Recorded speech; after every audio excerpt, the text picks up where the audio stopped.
Dyer Astaphan, the political chess master of St. Kitts and Nevis, by Open Debates, SKN. Investigative Special, a political operator in the shadows. For decades, Dyer Astaphan has shaped the political landscape of St. Kitts and Nevis like no other.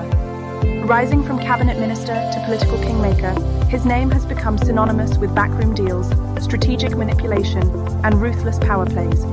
Astaphan's legacy is built on a career marked by calculated alliances, political betrayals, and an unrelenting drive for control.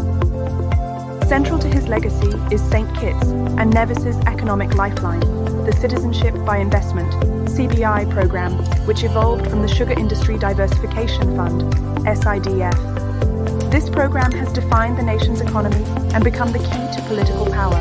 To understand Astaphan's influence, one must trace the CBI program's history and his calculated role in its creation, manipulation, and weaponization. The SIDF era, Douglas and Astaphan's rise to power, the creation of the SIDF.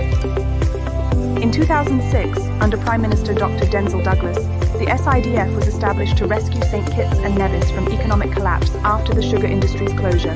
The SIDF was a citizenship for investment scheme offering foreign investors economic citizenship in exchange for contributions to national development. Key investment terms under the SIDF: minimum contribution, USD $250,000 per applicant. Benefits: citizenship with visa-free travel to several countries. Government pledge: fund healthcare, infrastructure, and education projects. The SIDF's political fallout. While the SIDF reduced national debt and funded infrastructure, critics accused the Douglas administration of favoritism and mismanagement. Allegations of insider deals sparked controversy, with claims that politically connected elites benefited disproportionately. I had a conversation with a man from West Bastille and the matter of Speed Tech Company. You know, the company with the LED bulbs, owned by Contender Maynard, came up. As I said, this is the company which is involved in the multi-million-dollar contract to provide solar panels and lights to the government. By my reckoning, the SIDF spent at least $2.5 million more on these products, the bulbs and the other things, than it ought to have paid. It could have saved $2.5 million, which could have done an awful lot for the country. But that's not the way they wanted to do it. The matter of Capis Bass Global Limited also came up in the conversation with the man from West Bastille. That is a company which is owned by the Labour candidate, Conris Maynard, who is the son of Contender Maynard, owned by Conris Maynard and his wife. The company was formed a year ago, and immediately, with absolutely no track record, remember that $2.5 million that has gone somewhere, could have been used, as I said, in the hospital, in the schools, to help poor people in a number of ways, vital ways. But that is not the choice that was made. The Capis Bass thing came up, no track record. All of a sudden, a stroke of good luck, getting a multi-million-dollar opportunity to process most or all of the economic citizenships for the Range project on the Southeast Peninsula. Millions of dollars, all of a sudden, just coming into the field. The company formed last January. Also, the matter of Beacon Heights came up, and Mitchell Gums getting the exclusive contract by Social Security, and the spending of nearly $100 million by Social Security on that project. That's your money. I asked him about the $4 million galvanized fence that was built at La Valley, and about La Valley itself, and about the over $100 million of the people's money going to the national debt that was wasted on La Valley. I asked him if he thought there were any puffed up contracts, and if there might have been any kickbacks anywhere along the line. I only asked him. I asked him about the contract to build a new prison, $35 to $40 million, awarded to or through a friend of Dr. Douglas, who owns 2 liquor stores in Port Zante. He said he didn't know and he didn't care. And if people look after themselves when they can, nothing wrong with that. Astaphan, then a senior cabinet minister, clashed with Douglas over SIDF funds and decision-making. Astaphan's departure. By 2008, Astaphan was sidelined. After reported demands for more control over SIDF-backed projects were rebuffed, he resigned. Sir, do you see yourself as a future Prime Minister of St. Kitts? No, sir, not at all. No. Never. I never had political aspirations. I was called to serve. I served, and I left sober and sane on my own feet. I walked away from it, so I have absolutely no interest in that. Officially citing personal reasons, insiders viewed this as calculated retaliation. Political insider, anonymous. Astaphan believed he built the empire, but Douglas reminded him who the Prime Minister was.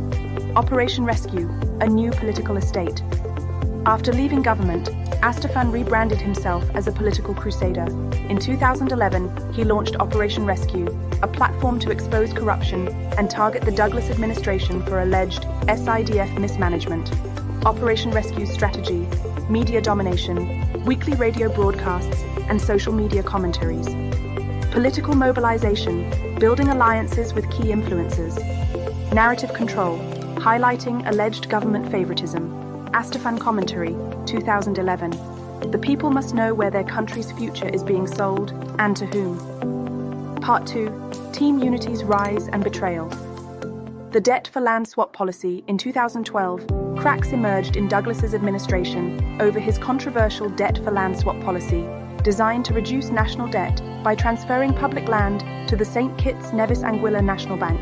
The policy sparked fears of limiting public access to land for future generations. The story, we're going to have other forms of civic action, but we're dealing with one thing at a time.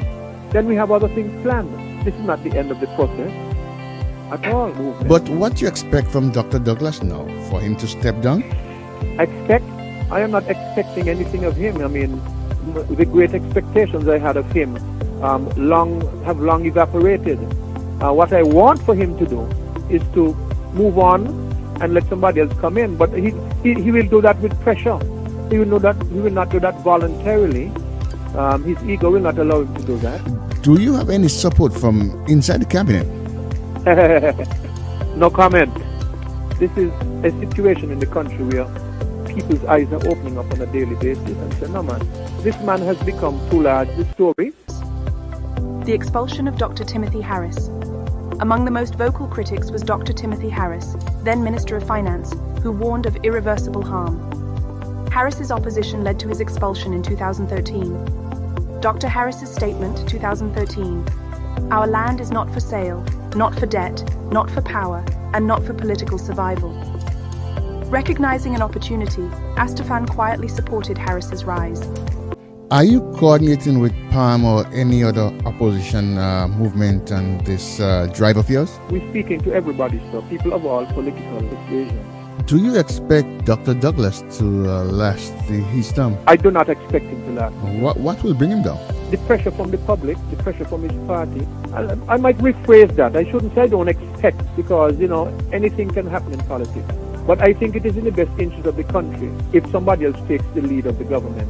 Whether it's Sam Conda or Timothy Harris, with other Labour representatives, and even including members of other parties. Is there anybody you're backing now to become the leader? Well, I would back Mr. Conda today, without batting an eyelash. If the party chooses Mr. Harris, I would back him without batting an eyelash. Either of them, or Mr. Conda is the senior man, and he's also an older man. He's not an old man, but he's an older man than Mr. Harris. Both of them, I think, have enormous potential to bring the country together and to heal the wounds and to really put us clinically on the path to sorting out these problems. Harris formed the People's Labour Party, PLP, presenting himself as a reformist alternative to Douglas's entrenched administration. Astaphan's master plan. Astaphan helped Harris form the Team Unity coalition with Sean Richards' PAM and Mark Brantley's CCM. Campaign promise: restore our lands, rebuild our economy, and reclaim our future. Dr. Terence Drew Astaphan saw a new opportunity in Dr. Terence Drew, a politically inexperienced but charismatic figure. By 2022, after a fierce Labour Party leadership contest, Drew emerged as leader with Astaphan's covert support. Control of the Drew administration. Following Drew's victory, Astaphan quickly moved to dominate decision-making, focusing on CBI reforms and pushing investigations into Harris-era transactions. His influence remained central, even as new challenges emerged. Conclusion: a legacy of manipulation. From kingmaker to political manipulator, Dyer Astaphan's career reflects a legacy of calculated ambition. His influence is woven into the political and economic fabric of St. Kitts and Nevis, shaping the country for decades. By Open Debates, SKN, Investigative Special.